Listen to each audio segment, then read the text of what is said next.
President Donald Trump says the United States will run Venezuela until a political transition can occur after the U.S. military operation to remove Venezuelan President Nicolás Maduro from the country. The attack comes after months of U.S. pressuring Maduro over accusations of drug running and illegitimacy in power.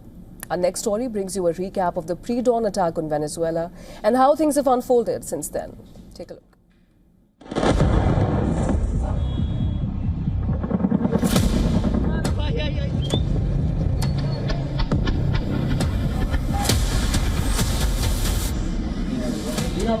Helicopters thunder over Caracas, rotors slicing the night. Blasts erupt. Orange fireballs light the skyline. The attack began at 2 a.m. local time. Maduro's government immediately accused the U.S. of attacking civilian and military installations. The coastal city of Higuerote was also lit up by multiple explosions in the early hours of Saturday.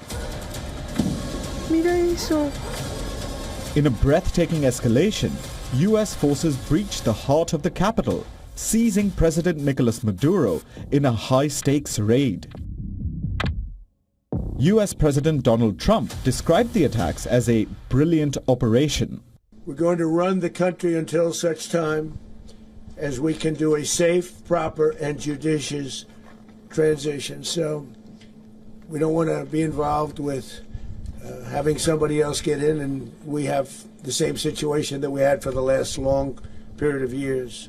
So we are going to run the country until such time as we can do a safe, proper, and judicious transition. And it has to be judicious because that's what we're all about.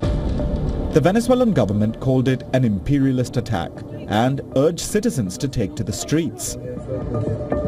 Venezuela has declared a national emergency. It has denounced American military aggression.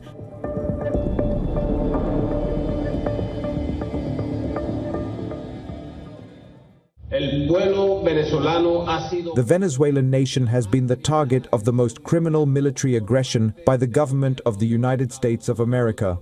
Up to this moment, the barbarism of the invading forces that have profaned our sacred soil in the locations of Fuerte Tiuna, Caracas, the Miranda, Aragua, and La Guardia State fired their rockets and missiles from their combat helicopters in urban civilian areas, from where we are already gathering information with regards to injured and dead.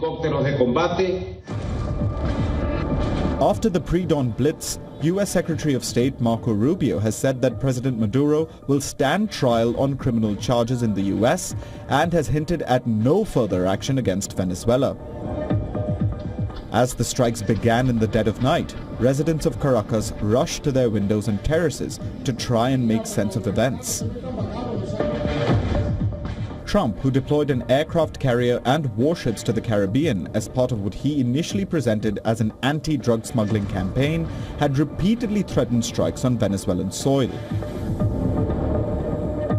The U.S. has carried out numerous strikes on boats, targeting what Washington says are drug smugglers.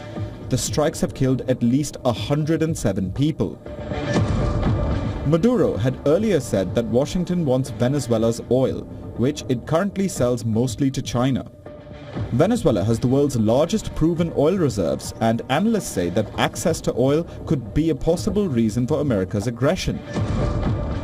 Trump has been an advocate for the fossil fuel industry.